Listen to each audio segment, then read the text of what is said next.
AI is here, and it's certainly here to stay. The question is, which role will humans play here? And we have an expert backed by popular demand with us here today. Hello and welcome, Marc Inzelstein.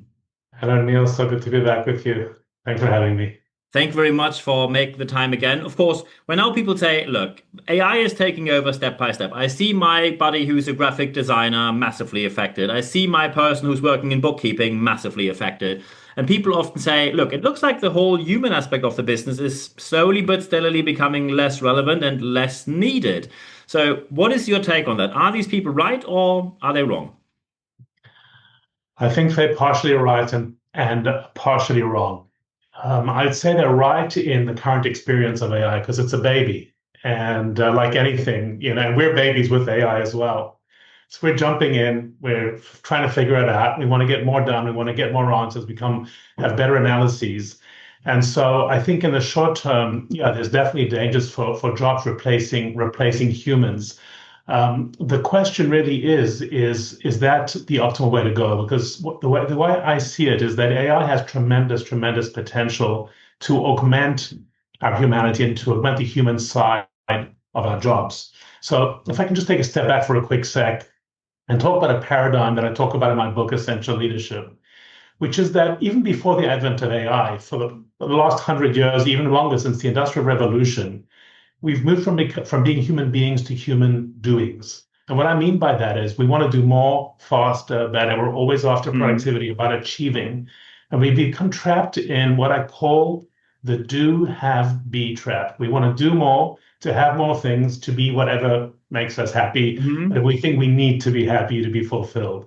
And that's backwards because it keeps us on a hamster wheel. And it creates all sorts of stresses in our bodies, in our systems, in our organizations. It leads to burnout, and it leads to a lot of unhappiness, quite frankly. Hmm. And that do have be is, I think, a mental distortion. And I think we need to step out of it and and reverse it to the being, which is to be, do have. When we start with who we really are, our core values, our principles, who we are in our hearts as human beings, when we be differently, when we be who we truly are, then we act from that place. So we do from the place of being, and we have the things that really matter. AI in that context has become an extension of that endless doing. So it's a danger in that sense. So if we implement AI without this understanding, we have to revert to our being first. We really put ourselves in significant danger. But if we revert to being and we start with the place that's most important inside of us, our values, our humanity, AI can become incredible. And I think there's a place for greater humanity as AI liberates us from a lot of the busy work that we don't need to be doing anymore.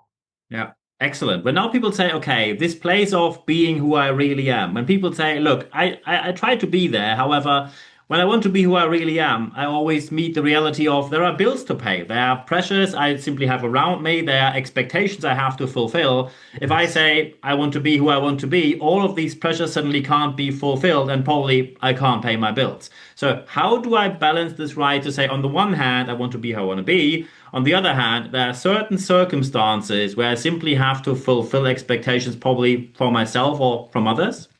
Yes, that's a great question, Niels. Thank you. What you're really saying is we have to meet reality. And meeting reality can pull us away from the things that matter most to us, from who we are, from what really matters to our hearts, our souls, our spirits. I find that to be a false dichotomy in the sense that we actually are much better equipped to meet the challenges of life when we are resourced in our true being, in our inner resources. Humans have much more inner potential than we know, much more. But the stress in our minds, the constant activity, the constant reaching for that next achievement keeps us from connecting with that true power inside of us. So, in fact, when we take the time, we can pause and reflect and take some quiet time and go inside to find out who we really what matters to us. We're much better equipped to meet the realities of the world as they are not easy. Absolutely. When now people say, look, I am on the leadership side here, and when people say it should become increasingly important, I see more and more businesses cutting down even on leadership levels. I'm sitting here, and this is one of the questions which, when I prepared for this interview, received a lot that people said they are not addressing it openly because they are too scared to say it, but they say, how can I make sure that when suddenly the cuts arrive, I'm going to be on the side where they say, well, we will keep you even in the age of AI. So how as a leader can I adapt that I say I'm going to be attractive enough for the organization to still keep me in place? Well, that's a really good question. And I think the first thing is to recognize that with what's happening, there's a lot of fear that's generated. Fear is the enemy. When we act from a place of fear, we're at our worst. Now, I'm not saying fear is not real, and I'm not saying we shouldn't feel it because when it arises, we have to deal with its reality. Hmm. But our first step is to move beyond fear towards hope. Understand there's always solutions out there. There's always solutions, but we have to be in a place of confidence to access our solutions. So if we're acting from a place of saving myself or not being part of whatever cuts may come, we're going to lose our ability to be creative, to be engaging, to do things that are going to serve the enterprise and serve whoever our bosses are in a meaningful way. So we have to find, and there are many ways to get there. We have to step beyond fear into looking at our core competencies. Who am I? What can I really do well that no one else can do well? Reaching out to other people and serving the enterprise, meaning if you look to serve what's the bigger picture, what does the company need from me? What does my team need from me? I've seen that across my 25 years of doing this work, is that when you look at the bigger picture, you serve the bigger picture, you are setting yourself up for success because you're actually stepping beyond yourself rather than thinking about, what's going to happen to me.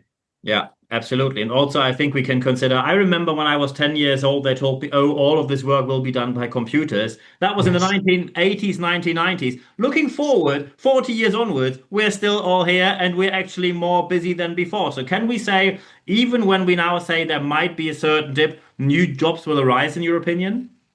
I think definitely new jobs will arise, and I think they're going to be more human jobs. Right? AI is going to help us do more analysis, bigger productivity, help us understand and process information, find potential solutions. But if you really think about what really happens, then when the magic happens in an organization, it's because people, humans, me and you and others, sit together in a room, and our minds connect, our hearts connect, great ideas emerge. And that creativity, I think, is purely human. And when we have more time for that creativity, more time to coach one another, to listen to one another, share ideas, to generate collective intelligence, which I don't think AI can do. AI is brilliant, but it can't have that level of creativity that the human being can have. So I do think there's a bright future there as we leave place for the human genius, which is still caught up in too much busyness and too much doing. So there's tremendous potential there.